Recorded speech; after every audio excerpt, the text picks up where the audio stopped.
Det vigtigt var sikkerheden, skridsikkerheden i gulvet. Det skulle være stærkt, slidstærkt.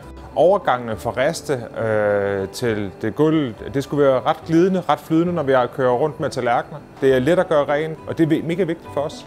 Vi valgte Altro Stronghold gulvet. Det gjorde vi, fordi at vi kunne mærke, at der var en forskel i belægningen ovenpå. Vi kunne mærke, at det var skridsikkert, at det var sikkert for vores personale. Det er meget mere behageligt at gå på. Og det var vi ude at prøve forskellige steder, og det faldt vi for. Gulvet giver noget støjnedsættelse. Det er mega vigtigt for det køkken, vi arbejder i med 45 kokke, rigtig mange maskiner, rigtig meget lyd. At 10-12 decibel, det kan gøre virkelig meget for vores arbejdsmiljø her på hotellet.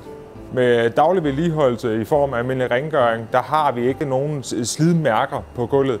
Og 5 år efter her, der kan vi simpelthen mærke en rigtig god forskel.